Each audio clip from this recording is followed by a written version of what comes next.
चारों युग में मेरे संत पुकारे, कूक को हम हेल रे। हीरे माणक मोती बरसे, ये जग चुगता ढेल रे। परमेश्वर कहते चारों युग में आया हूं मैं, और अच्छी आत्मा पुण्यात्माओं को मैंने ये ज्ञान भी समझाया है। हम सब ने मिलकर भी ऊंचे ऊंचे स्वर में जगह जगह जाकर के ये ज्ञान डंडोरा पीटा है, ये मुनादी की है, सत्संग ज्ञान कराया है, सुना है, लेकिन कोई नहीं सुनता हमारी।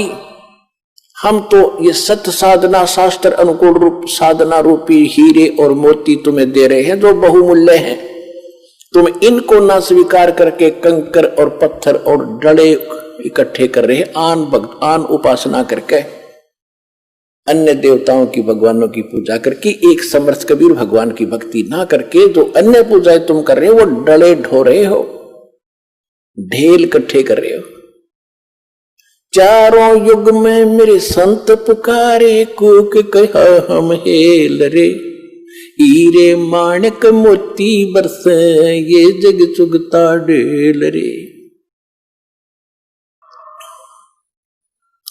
तुम कौन राम का जपते जापम, तात कटे न ये तीनों तापम। हम पौराणिक कथाएं सुना करते थे बचपन से ही, क्योंकि पवित्र हिंदू धर्म में जन्म था। हमारे धर्म गुरुओं ने जो भी हमारे अंदर ज्ञान फीड कर रखा था वो बहुत बोलबाला था, जन जन की जुबान पर था। इसी को फिल्माइज भी किया जाता था, इसी के नाटक भी सुनाए जाते थे, रामलीलाएं भी सुनाई जाती थी। क्या था कि एक समय नारद जी कहीं तपस्या साधना करके आए थे, और उसको भ्रम हो गया कि मैंने अपनी काम वासना, अपनी विषय वासना पर काबू पा लिया। अब जंगल में बैठा था, मूंड बांड मुंडवा के, और वहां घास फूस फल आहार करके शांत भाव से रह रहा था। साधना करके 1 2 4 10 वर्ष अपने पिता ब्रह्मा जी के पास आए नारद जी, और ब्रह्मा जी ने कहा बेटा साधना कर आए। कहा जी, क्योंकि ब्राह्मण थे, ब्राह्मणों का काम में भक्ति करना था और तो काम ही नहीं था। बहुत अच्छा बेटा, खूब सफलता मिल गई होगी। कहा जी सफलता मिल गई, अब मैं विषय वासना के अधीन नहीं रहा, मैं शादी नहीं कराऊंगा, आजीवन ब्रह्मचारी रहूंगा, मेरे ऊपर कोई असर नहीं कर सकती कोई भी विकार। ब्रह्मा जी ने कहा कि बेटा बहुत अच्छी बात है, यही काम होता साधु संत ब्राह्मण का, लेकिन ये बात किसी को बताना नहीं होता, अपने गुप्त रखना। उसने तो बालक की आदत तो है, पिताजी जिस वस्तु ने डांटे उसने जरूर कराया करे, अब मना करे ना उसने जरूर करेगा। विष्णु जी के पास गया, अंकल जी के पास, विष्णु जी से कहा कि भाई, विष्णु जी ने पूछा आ गया बेटा? कहाँ आ गया महाराज? हाँ भगवान साधना करके आया हूं मैं जंगल में। अच्छा भाई बहुत दिन में दिखा, कहाँ गया था जी? जंगल में साधना करके आया हूं मैं। अच्छा भाई, और मैंने अपनी सब इंद्रियों को जीत लिया है। विष्णु जी बोले भाई ठीक है, बहुत अच्छी बात है। अब मेरे कहा कि मेरे ऊपर कोई विषय वासना असर नहीं करेगी। विष्णु जी बोले भाई ठीक है, बहुत अच्छी बात बेटा, भगत का तो काम में ये होता है वासनाओं को काबू करे, भक्ति करो, ठीक। अब ये काल है जालिम, इसने विष्णु जी को प्रेरणा करी कि भाई नारद जी को तो अभिमान हो गया, इसका अभिमान तोड़ना चाहिए। जब विष्णु जी के घर से निकलकर चला, किसी नगरी में जा रहा था, वहां एक मायावही नगरी तैयार कर दी और उस राजा की लड़की का स्वयंवर हो रहा था, और वहां खूब चहल पहल और खूब सजा रखी उस नगरी को। नारद जी ने पूछा भी क्या पर्व है आज? नगर के लोगों ने बताया कि राजा की लड़की का विवाह है, और इतनी सुंदर लड़की है कि शायद पृथ्वी पर नहीं एक परी उतरी है, और दूर दूर के देश के लोग राजा लोग आ रहे हैं। आज स्वयंवर है, वो स्वयंवर बनेगी, अपने वो मनपसंद पति चुनेगी, लाइन में सब बैठ जाएंगे, वो जिसको चुनेगी वो उसके वरमाला डाल देगी, उसका पति होगा। और वहां फिर गाने बजाने, ढोल ढाल बाजे सब सुरीले।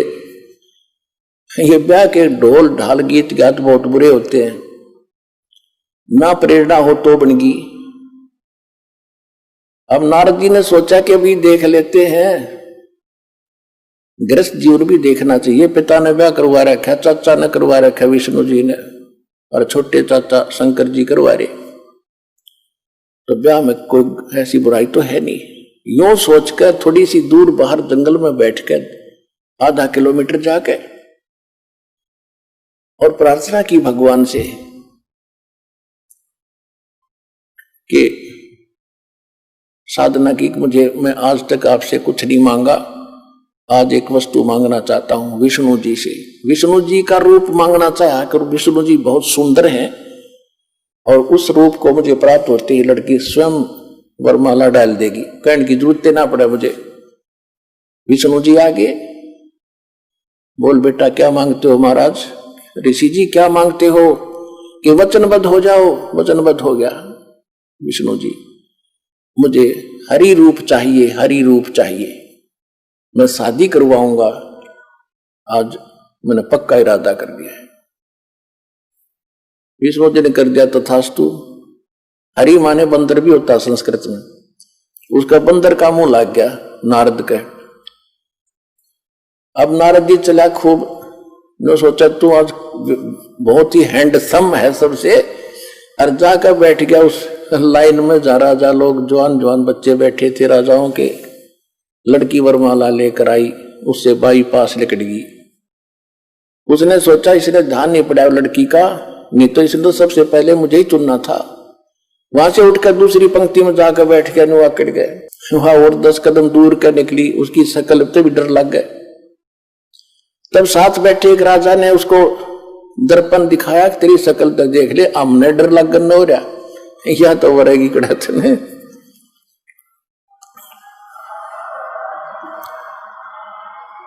जब उसने देखा कि मेरा तो लिया बिगाड़ दिया विष्णु जी ने, तो उसको श्राप दे दिया। ये तो आपने खूब कथा सुन रखी है, पर इतनी सुनाऊंगा, ज्यादा नहीं। श्राप दे दिया कि एक पूरा जीवन, तू विष्णु जी को श्राप दे दिया कि एक पूरा जीवन जैसे मैं अपने आज पत्नी के वियोग में दुखी हूं, इस तरह तो सारा जीवन इसी वियोग में बिताएगा, और तेरी मदद मेरे कैसे मुंह वाले करेंगे, बंदर ही। कहने का भाव यह है कि जो दास सिर्फ इतना बताएगा, ज्यादा नहीं, क्योंकि सत्संग ये तो एक रामायण है, और अब हम सुनाएंगे सत्संग, इससे निष्कर्ष निकाल के। तो आपको मालूम है कि श्री रामचंद्र जी रूप में विष्णु जी का जन्म हुआ, राजा दशरथ से जन्म हुआ, सीता का अपहरण हुआ, और जो भी श्राप था उसने पूरा किया। सारा जीवन दुखी रहा, घर से रावण के साथ युद्ध करके करोड़ों व्यक्ति मरवा के सीता घर लाया, और 6 महीने के 1 साल के बाद उसको बाहर निकाल दिया किसी के कहने मात्र से। आखिरी सांस तक वो अपनी पत्नी का मुंह नहीं देख सका। उसके बाद अंत में मालूम है श्री रामचंद्र जी का सरयू नदी में कैसे अंत हुआ। उसके बाद उसी दौरान उसने बाली मारा था सुग्रीव का भाई, एक वृक्ष की ओट लेकर श्री रामचंद्र जी ने, और उसका भी tit for tat Shri Krishna ji के रूप में देना पड़ा। वो बाली वाली आत्मा तो शिकारी बना, और श्री कृष्ण जी के पैर में तीर मारकर उसका वध किया। ऐसे ही वृक्ष की ओट में धोखे से धोखा लग गया। तो कहने का भाव यह है कि तुम कौन राम का जपते जापम, और ताते कटे ना ये तीनों तापम। फिर उदाहरण देते हैं कि महाभारत में एक प्रकरण आता है कि जब युद्ध का समय हुआ, अर्जुन मना कर रहा था मैं युद्ध नहीं करूंगा, श्री कृष्ण जी में युग काल प्रवेश करके उसको डरा धमका रहा है, फिर ज्ञान समझा रहा है, तो युद्ध कर ले, तुझे कोई पाप नहीं लगेगा, मैंने सब मार रखे। उसकी बातों में आकर डर डरा के अर्जुन ने युद्ध कर लिया, और युद्ध के अंदर जो पांडवों को पाप हुआ उस कारण से युधिष्ठिर जी को बुरे सौपन आने लगे जब राजगद्दी पर बैठ गया वो उसके, और श्री कृष्ण जी उनके धार्मिक गुरु थे, तो अपने कोई दिक्कत आती है तो गुरु से ही समाधान शिष्य चाहते हैं। तो पांडवों के धार्मिक गुरु, यादवों के धार्मिक गुरु श्री कृष्ण जी थे। श्री कृष्ण जी से जब पूछा कि ये क्या कारण है और क्यों ऐसा हो रहा है, भाई को बहुत बुरे सौपन आ रहे हैं, खाना नहीं खा रहा है, आंखें फटी फटी सी रहती है, न बोलता है, सहमा सा रहता है, जैसे कोई मेंटल हो गया। श्री कृष्ण जी ने बताया कि तुमने जो महाभारत में बंधु घात किया, चाचे ताऊ भाई बहन भतीजे मारे, सेना मारी, वो पाप तुम्हें दुखी कर रहा, सेध रहा, वो पाप कर्म तुम्हें आड़े आ गया, इसका समाधान। तो उस समय अर्जुन को महसूस तो हुआ कि युद्ध के समय जब मैं मना करूं था युद्ध करने से, और कृष्ण कह रहा था तू क्यों नहीं करता, तू तो सूरवीर है, क्यों अपने लक्षण को भूल गया है, ये है वो है, और मैंने सबको मार रखा है, तुझे पाप नहीं लगेगा, आज ये पाप कहां से आ गया। तो अर्जुन बोला नहीं, इसलिए नहीं बोला कि यदि मैं टोक दूंगा, और अभी मैं आज प्रश्न कर देता हूं कि आप पहले तो कह रहे थे तुम्हें पाप नहीं लगेगा, और आज ये पाप कैसे लग गए, क्योंकि श्री कृष्ण जी ने उसका समाधान बता दिया था कि पूरी पृथ्वी के जितने भी साधु संत और भक्त और जनता है, यानी साधु संत हैं, उनको आमंत्रित करो, एक अश्वमेध, एक यज्ञ का अनुष्ठान करो, यज्ञ, धार्मिक यज्ञ। उसमें ऊपर आकाश में जो स्वर्ग लोक के देवताओं को भी निमंत्रण दो, और उसमें एक शंख रखा जाएगा, शंख जो मंदिरों में बजाते हैं, आपने देखे होंगे, इस तरह का 5 मुख का एक शंख रखा जाएगा। और उसमें जब यज्ञ शुरू होगी, सभी 33 करोड़ देवता, 88,000 ऋषि, 12 करोड़ ब्राह्मण और 56 करोड़ यादव, 9 नाथ 84 सिद्ध, ये सभी वहां पहुंचेंगे। और जिस समय ये सब खाना खा लेंगे महापुरुष, उसके बाद वो 5 मुख का शंख था, पंचायन 5 मुख थे उसके।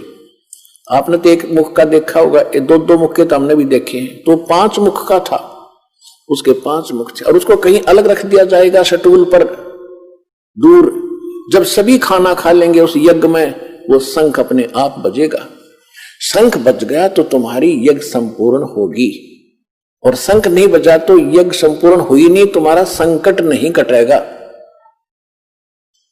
और दूर दूर तक सबको बुला के लेना, को साधु संत रह नहीं जावे पृथ्वी पर, और ना जाने किस में कौन सी करामात हो, इस सोच में सबको आमंत्रित कर दिया, निर्धारित समय पर फिक्स कर दिया।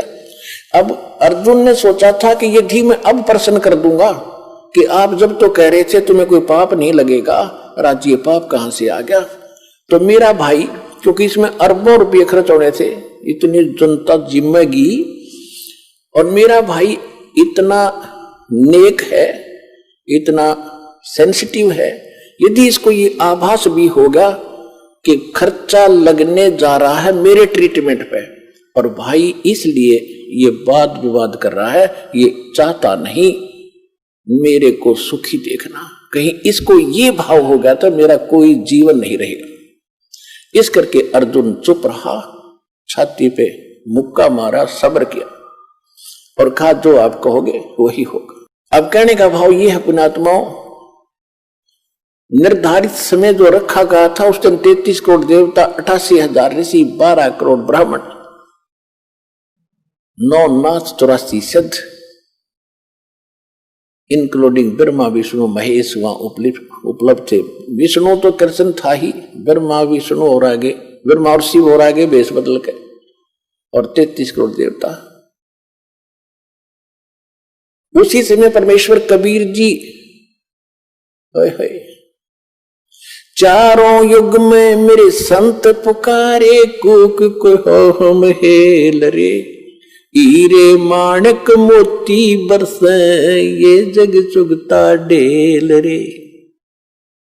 परमेश्वर कहते चारों युग में आया हूं मैं, और अच्छी आत्मा पुण्यात्माओं को मैंने ये ज्ञान भी समझाया है। हम सब ने मिलकर भी ऊंचे ऊंचे स्वर में जगह जगह जाकर के ये ज्ञान डंडोरा पीटा है, ये मुनादी की है, सत्संग ज्ञान कराया है, सुना, लेकिन कोई नहीं सुनता हमारी।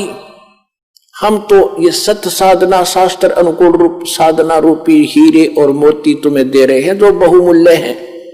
तुम इनको ना स्वीकार करके कंकर और पत्थर और डले इकट्ठे कर रहे हैं, आन उपासना करके, अन्य देवताओं की भगवानों की पूजा करके, एक समर्थ कबीर भगवान की भक्ति ना करके जो अन्य पूजाएं तुम कर रहे हो वो डले ढो रहे हो, ढेल इकट्ठे कर रहे हो।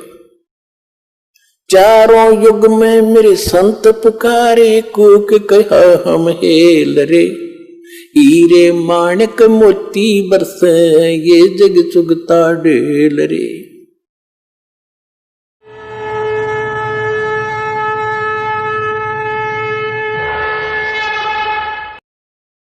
ऐसे और वीडियो देखने के लिए चैनल को सब्सक्राइब करें और वीडियो को ज़्यादा से ज़्यादा शेयर करें। और हाँ, वीडियो के बारे में अपनी महत्वपूर्ण राय हमें कमेंट बॉक्स में जरूर बताएं। धन्यवाद।